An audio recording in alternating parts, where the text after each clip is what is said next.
चलिए निमसेट के एक और टॉपर से मिलते हैं, सचिन से, जिनका ऑल इंडिया रैंक 90 है, जो कि सतना मध्य प्रदेश से है। तो सचिन, सबसे पहले तो 90 रैंक के लिए ढेर सारी शुभकामनाएं। Thank you sir. और सचिन की जो सक्सेस स्टोरी है वो अलग है। इन्होंने सेकंड ड्रॉप लिया जरूर था, कंप्रोमाइज़ नहीं किया अपने ड्रीम के लिए। पर सचिन, आपका जो इंटायर सक्सेस जर्नी है वो क्या रही है, किस तरह से आप बताओगे और कैसे आपने चीज़ों को डेवलप किया? एक्चुअली मैंने 12th एक गवर्नमेंट स्कूल से ही पास आउट था, फिर वहाँ से पढ़ा और बेसिकली उस टाइम पे प्रॉब्लम ये हो गई कि लॉकडाउन लग गया तो मेरा कॉलेज, मैंने DAVV इंदौर में एडमिशन तो ले लिया, पर उसके बाद वहाँ वो पूरा ऑनलाइन रहा। तो 1.5 साल मैंने ऑनलाइन पढ़ाई की। तो ऑनलाइन तो कुछ, अब सिचुएशन ऐसी थी कि हाँ, अगर असाइनमेंट मिल रहे हैं तो उसको गूगल से सॉल्व कर लिया, कोई एग्ज़ाम हो रहा है तो उसको भी गूगल से कर लिया। तो 1.5 साल तो ऐसे ही चलता रहा। मैं 1.5 साल बाद गया इंदौर ऑफलाइन, तो थोड़ा सा वहाँ समझ में आया इन्वायरमेंट बाहर का कि कैसे बच्चे पढ़ते हैं, और बच्चे अच्छे थे जो बहुत अच्छी स्टडी करते थे और अच्छी एग्ज़ाम की प्रिपरेशन भी करते थे। तो मेरे को भी लगा कि यार हमें भी कुछ करना चाहिए। ठीक है, वहाँ 1.5 साल निकला। फिर जब लास्ट मेरा जिस दिन फाइनल सबमिशन था, वाइवा था, तो मेरी मैम हैं, तो उनसे मिला जो सीनियर प्रोफेसर थी। उन्होंने कहा, एक चीज़ मेरे को बोली थी कि तुम यहाँ से जा रहे हो, पास आउट हो, अच्छे नंबर भी आएंगे, पर तुम एक काम करना, यहाँ से लोअर कॉलेज में एडमिशन मत लेना। या तो जाना, या तो यहीं पढ़ लो, MSc वगैरह कर लो, या तो फिर इससे अपर कॉलेज में जाना। मैं कहा ठीक है, देखते हैं। तो फिर उसके बाद बहुत सारी चीज़ें ये हुई कि मुझे तो बहुत पता ही नहीं था। फिर मेरा एक दोस्त था, 2023 में मैंने दिया नहीं निमसेट एग्ज़ाम। मुझे लगा निमसेट बहुत टफ होता है, तो अपने तो बस का नहीं है, तो कोई मतलब नहीं है देने का, रैंक भी नहीं आएगी तो मोटिवेशन और डाउन होने वाला है। फिर एक दोस्त है मेरा, उससे मुझे पता चला कि यार निमसेट एग्ज़ाम भी होता है, तो लगा कि यार सेल्फ स्टडी कर लेते हैं, तो कुछ तो देखते हैं कैसा पेपर आता है। सेल्फ स्टडी की, पेपर दिया 2024 का। अब 2024 के पेपर में 291 मार्क्स आए, तो 25 को रिजल्ट आया। उसके बाद थोड़ा सा दुखी हुआ। CVT में लगा कि MMUT वहाँ का गोरखपुर ले लूँ, फिर कुछ समझ में नहीं आ रहा था कि क्या करना चाहिए। फिर हो गया, ऐसे ही चलता रहा, समथिंग 20 दिन भी निकल गए।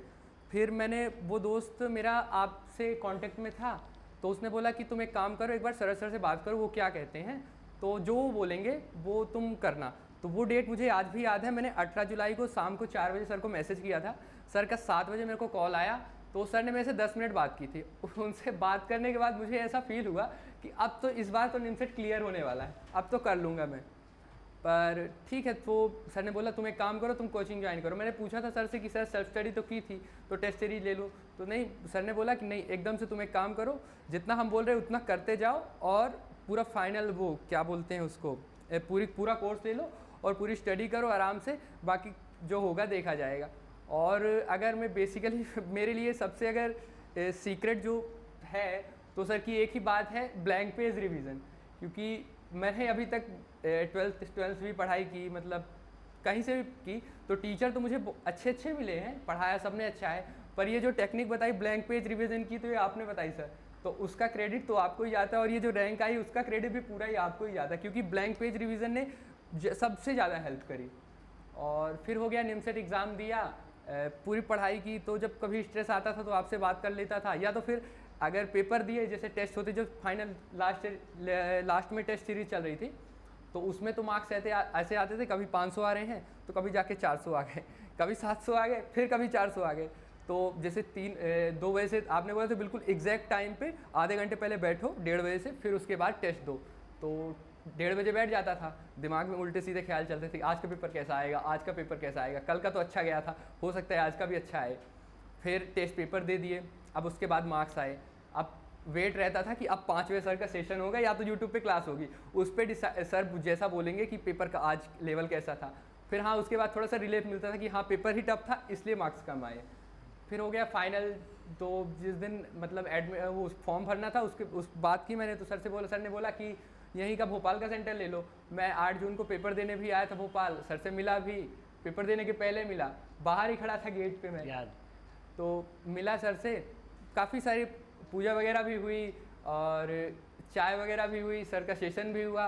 बहुत एकदम से जब पेपर देने जा रहे हैं तब तो फुल मोटिवेटेड थे, अब तो सही होगा पेपर, क्योंकि लग रहा था कि जिस हिसाब से सर दे रहे हैं, क्योंकि लास्ट जो पिछले जितने PYQ थे वो तो बहुत इजी हैंडल हो रहे थे और आपके क्वेश्चन हैंडल नहीं हो रहे थे। मुझे तो लग रहा था बस पेपर चाहे जिस तरह का आए, सर के जो टेस्ट हैं उससे तो ईजी ही आएगा।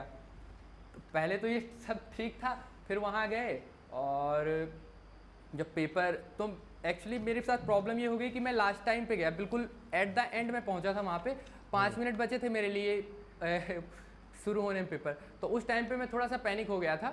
फिर सर को याद किया कि सर ने बोला था बिल्कुल एकदम से काम हो जाओ, आराम से 2 टेस्ट पे।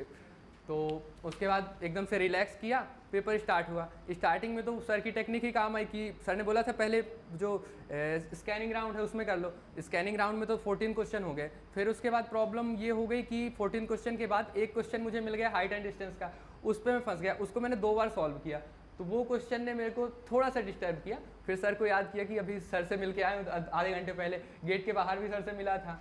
सर ने बोला था बेटा पेपर अच्छे से हैंडल बस कर लेना, मतलब ये है कि गिव अप मत करना, करते जाना बस। उसके बाद तो मुझे याद भी नहीं कि 14 क्वेश्चन के बाद मैंने कितने किए थे।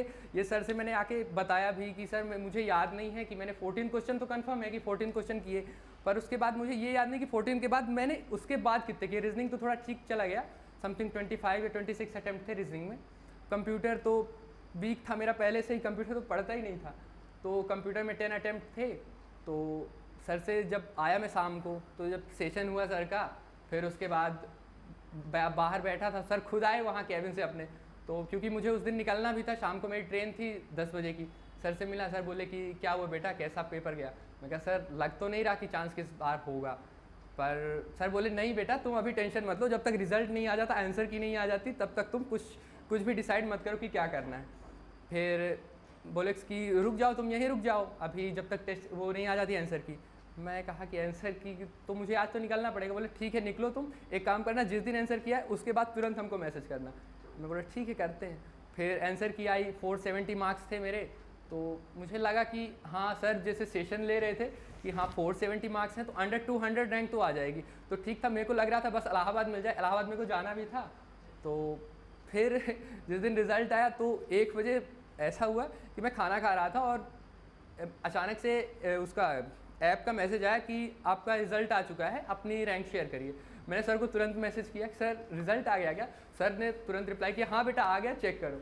मैंने रिज़ल्ट चेक किया, मेरा तो हाथ काँप रहे थे क्योंकि ऐसा लग रहा था कि अगर पेपर बिगड़ा होगा तब तो हो गया। पर फिर 90 रैंक आई, मुझे तो विश्वास ही नहीं हुआ कि 90 रैंक आ गई। फिर सर को मैसेज किया, सर ने कांग्रेचुलेशन कॉल भी किया, बात हुई, फिर उसके बाद हो गया, बस सही चलता रहा।